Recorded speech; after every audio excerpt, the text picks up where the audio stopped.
आइए बिना किसी देरी के सीधा इस ऐतिहासिक और महाकाव्य जैसी गाथा में प्रवेश करते हैं। आज का ये विश्लेषण एक ऐसी कहानी पर आधारित है जहां नियति, कर्तव्य और एक ऐसा अविश्वसनीय बलिदान आपस में टकराते हैं जिसकी मिसाल मिलना मुश्किल है। हम एक ऐसे इकलौते पल की बात कर रहे हैं जिसने पूरे साम्राज्य और सच कहें तो पूरे इतिहास की दिशा को हमेशा के लिए बदल कर रख दिया। शाश्वत प्रतिज्ञा, एक बलिदान, ये महज एक शीर्षक नहीं है, ये उस विशाल महाकाव्य का प्रतीक है जो एक पिता के बेइंतहा प्रेम और एक पुत्र के अटूट कर्तव्य से पैदा हुआ था। देवव्रत के धनुष पर चढ़ा बाण इतिहास की दिशा बदलने की क्षमता रखता है। जरा इन शब्दों की गहराई को महसूस कीजिए। ये महज कुछ शब्द नहीं हैं, बल्कि हस्तिनापुर के युवराज देवव्रत के प्रचंड पराक्रम का जीता जागता प्रमाण है। अजय समझी जाने वाली शाल्व सेना के अहंकार को तो उनके बाणों की आग ने पल भर में भस्म कर दिया था। देवव्रत सिर्फ एक योद्धा नहीं थे, वो तो युद्ध भूमि में किसी प्राकृतिक आपदा की तरह टूट पड़ते थे। और यहीं से शानदार महाकाव्य की शुरुआत होती है, जहां ये माना जाता था कि उनका छोड़ा गया एक तीर समूचे इतिहास का रुख मोड़ सकता है। भाग 1, आदर्श युवराज।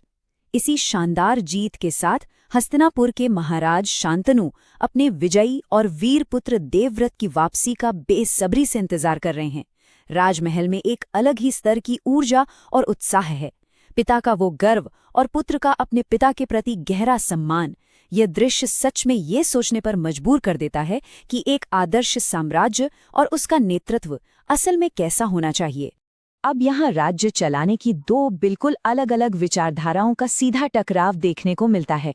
एक तरफ महामंत्री का कड़ा और पुराना कानून है जो कहता है कि बंदी बनाए गए शत्रु यानी शाल्व कुमार को बिना कुछ सोचे सीधा मृत्युदंड दे देना चाहिए। लेकिन दूसरी तरफ हमारे देवव्रत का दृष्टिकोण देखिए। उनका मानना है कि दुश्मनी को मारकर कभी खत्म नहीं किया जा सकता, बल्कि मित्रता का हाथ बढ़ाकर ही एक आदर्श और सुरक्षित राष्ट्र का निर्माण किया जा सकता है।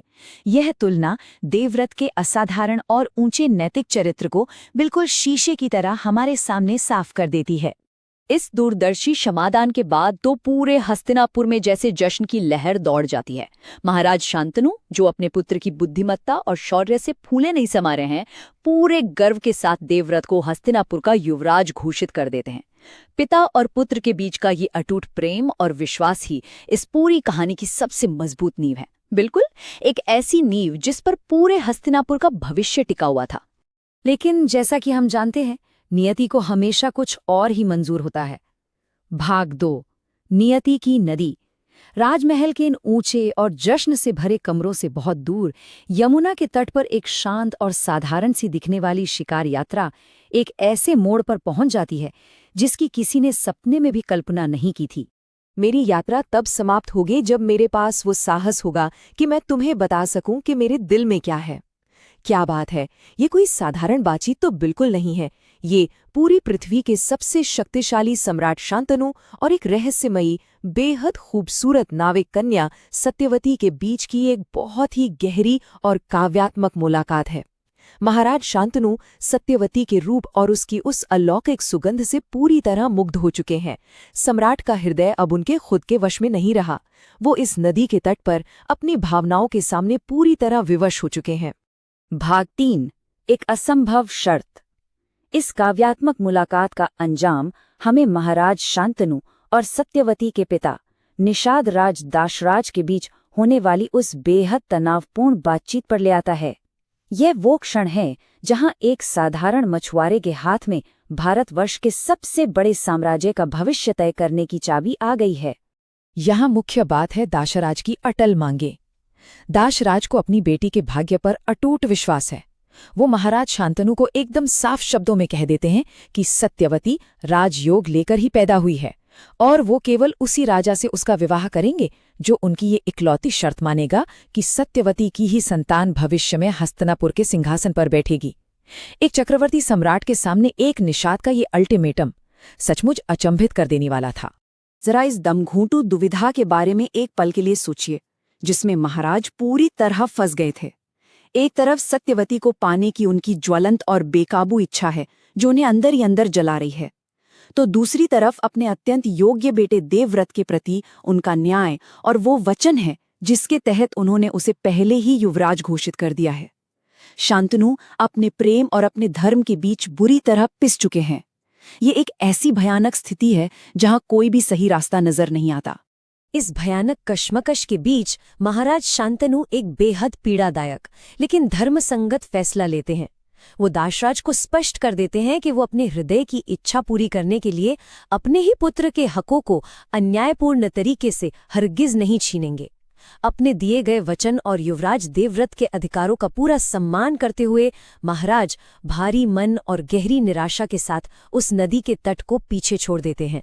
इस घटना के बाद हस्तिनापुर लौटते ही कहानी की गति एकदम धीमी और भारी हो जाती है। भाग 4 मौन का बोझ। ये देखना बहुत ही भावुक कर देने वाला है कि कैसे ये अधूरा प्रेम एक अजेय चक्रवर्ती सम्राट को इतने गहरे और शांत अवसाद में धकेल देता है जहां से बाहर निकलना उनके लिए लगभग असंभव हो जाता है। यहीं पर एक बड़ा सवाल खड़ा होता है। आखिर एक ऐसा सम्राट जो पूरी धरती पर राज करता हो, उसे कौन सी बात इतनी खामोश कर सकती है? देवव्रत अपने पिता की इस अचानक और अभेद्य पीड़ा को खामोशी से देखते हैं।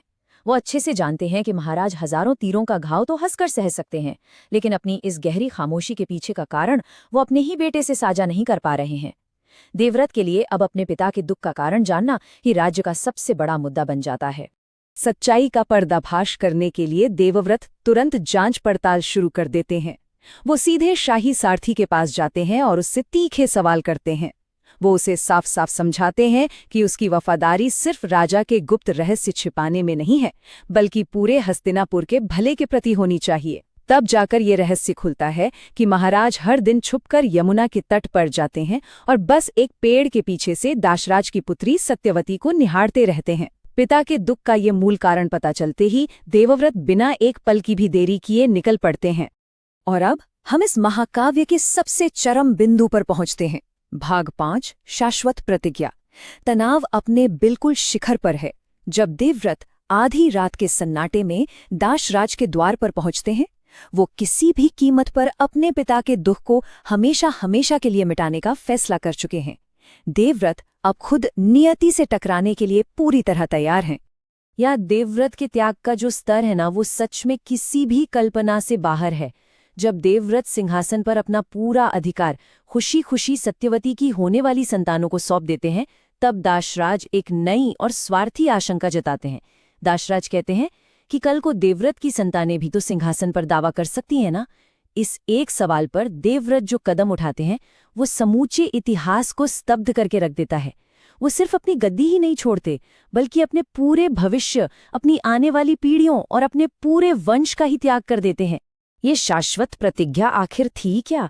इसका अर्थ कोई साधारण इंसानी वादा नहीं था, ये तो एक ब्रह्मांडीय घटना थी। देवव्रत प्रकृति के सबसे बड़े तत्वों आकाश, पृथ्वी और चारों दिशाओं को साक्षी मानकर ये भीषण प्रतिज्ञा लेते हैं। ये एक ऐसा अटल प्रण था जिसके बारे में कहा गया कि चाहे सूर्य और चंद्रमा अपनी कक्षाएं बदल लें, चाहे हिमालय अपना स्थान छोड़ दे, लेकिन देवव्रत की ये प्रतिज्ञा कभी नहीं टूटेगी। इन शब्दों की गूंज आज भी भारतीय इतिहास में बहुत साफ सुनाई देती है। मैं आजीवन ब्रह्मचारी रहूंगा और कभी विवाह नहीं करूंगा। मैं निसंतान जीऊंगा और निसंतान ही मरूंगा। ये मेरी शाश्वत प्रतिज्ञा है। इन ऐतिहासिक और रोंगटे खड़े कर देने वाले शब्दों के साथ ही गंगापुत्र देवव्रत ने अपने जीवन का हर व्यक्तिगत सुख त्याग दिया। इस एक क्षण की पूर्ण स्थिरता, इसका भारीपन और इस विकल्प की हमेशा के लिए तय हो चुकी वास्तविकता सचमुच अकल्पनीय है।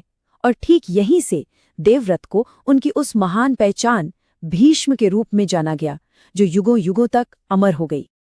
अंत में एक ऐसा गहरा सवाल सामने आता है जो हमेशा हमारे जहन में गूंजता रहेगा। एक पल के लिए कल्पना करें, जब कोई एक व्यक्ति केवल अपने कर्तव्य और पिता के प्रेम के लिए भाग्य की विशाल नदी का बहाव ही मोड़ देता है, तो उसकी कीमत कितनी भारी होती है। उस एक पल के कर्तव्य और उस विशाल अतुलनीय बलिदान की गूंज आने वाले पूरे इतिहास को किस तरह मथ कर रख देती है। हस्तिनापुर के भविष्य का वो कौन सा नया अध्याय था जो उस रात लिखा गया? ये एक ऐसा गहरा विचार है जो हमेशा ये याद दिलाएगा कि लिए गए संकल्पों का वजन कितना अधिक हो सकता है। इस शानदार और नाटकीय गाथा के विश्लेषण में साथ जुड़ने के लिए धन्यवाद।